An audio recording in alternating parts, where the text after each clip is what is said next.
Is Alexander Volkanovski the best UFC fighter in the world right now?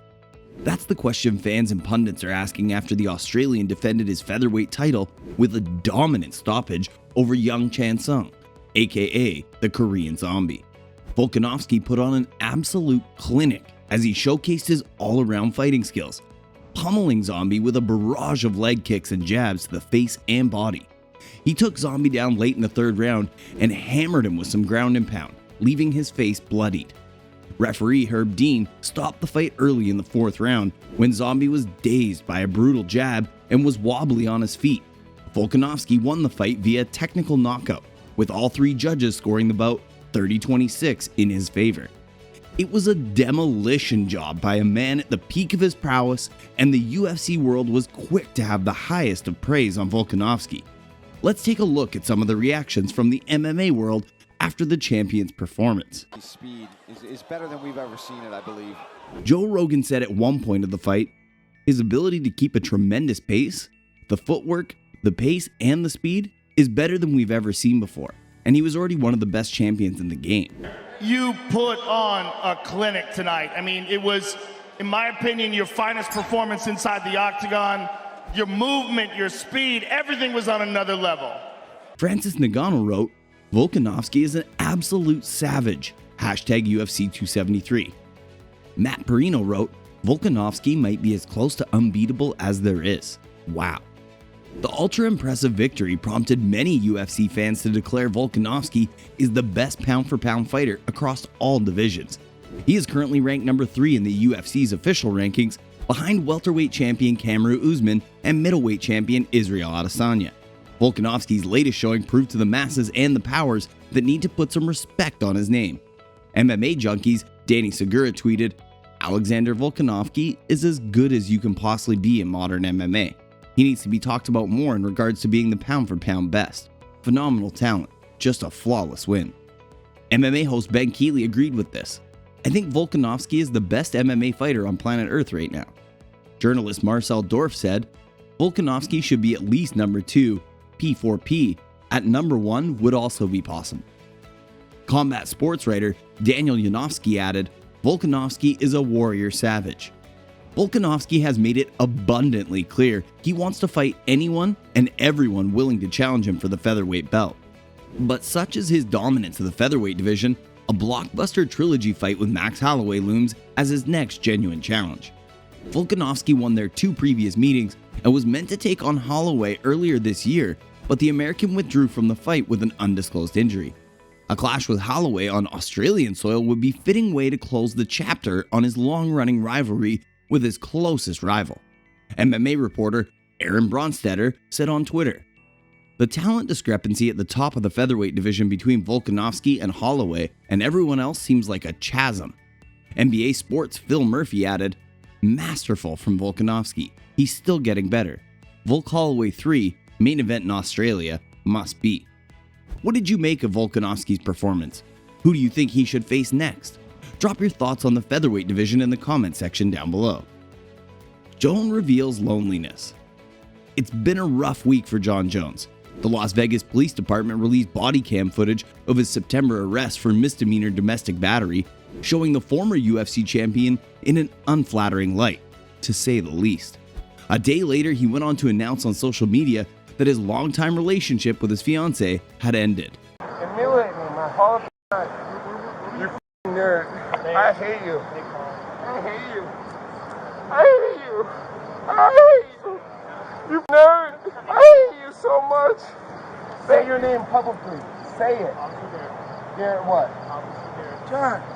Officer Nerd. Calm down, bro. Hall of Fame night. Just because I'm big and black. And what did I do? All these officers. What did I do? Officer Garrett Nerd. You heard me.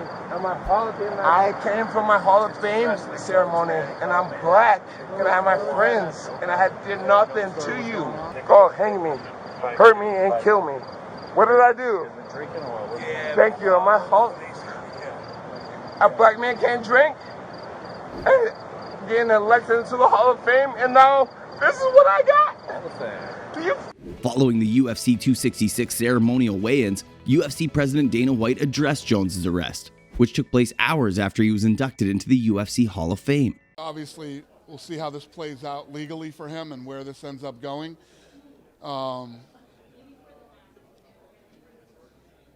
It's hard to bring this guy to Las Vegas for any reason. The city is not good for John Jones. And here we are again. What was your reaction when you first got the news that there had been another incident? It's like it's not even shocking anymore. It's when we bring him here, it's almost expected. You know, you can't even get him in Las Vegas for less than 12 hours to induct him into the Hall of Fame. It's a problem. You know, this guy's got a lot of demons, man. A lot of demons.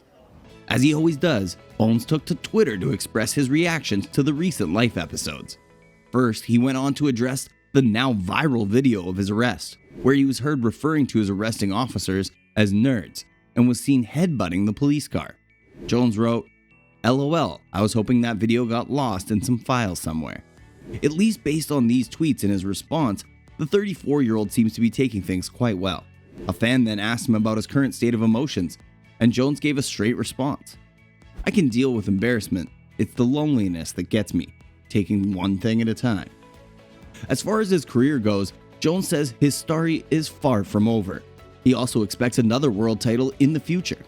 Jones replied to a fan, "No way, my guy, the story is far from over. I'm wise enough to know that we all go through seasons in life. I've had many great ones and several bad ones. I'm excited for the next one, about to be heavyweight champion of the world. Capable of so many things, loved." Jones's September arrest stems from a domestic violence case. He was initially charged with misdemeanor domestic battery, which was subsequently dropped after he accepted a plea deal in December. He also pleaded no contest to destroying the property of another and was required to pay a mere $750 fine. Jones expects to make his heavyweight debut in 2022. He last saw action right before the pandemic hit at UFC 247 in February 2020 against Dominick Reyes, whom he defeated via a close and disputed decision. What do you think about Jones' situation? Do you see him becoming champion again someday? Drop your opinion in the comment section. Anderson Silva and Mayweather set for boxing matches.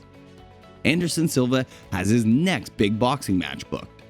Silva, the former longtime UFC middleweight champion, will lace up the gloves for a return to the ring against Brazilian MMA fighter Bruno Machado in an exhibition match on May 14th. TMZ first reported Thursday before an official announcement followed. The bout is scheduled for 8 rounds to be contested at 194 pounds. The event, which is called the Global Titans Fight Series, is headlined by an exhibition bout between Floyd Mayweather and Dan Moore, and will take place on a helipad atop the iconic Burj Al Khalifa Hotel in Dubai. Silva will enter the boxing ring for the 3rd time since parting ways with the UFC in late 2020. In 2021, the 46-year-old Silva defeated Julio Cesar Chavez Jr., and most recently, he knocked out Tito Ortiz in less than 2 minutes last summer. Machado, 35, is on a 6-fight winning streak in the cage, after capturing the UAE Warriors title with a finish of Mike Santiago in July 2020. Machado defeated another ex-UFC veteran in January 2021. Mayweather, 45, will be returning to the ring for the first time since his exhibition bout with YouTube star Logan Paul last June, even though he said he would never fight again. I've been in this sport for so long, and tonight was I'm just letting people see that I'm able to come out at my age, at 44, and still sell out 30,000, and still do crazy numbers to where I can make Showtime crash. So I'm truly blessed, and I'm not here to bash anyone. I'm not going to perform like when I was 19. I don't supposed to. It's all about growth and aging. His whole goal was to survive, and that was a win for him. If he could land a few punches and punch and hold, that was a win for them. So if they're happy, then so be it. Because when the history books is written, I will always be TBE. As far as me coming back in the sport of boxing, absolutely not. As far as me doing an exhibition again, probably not.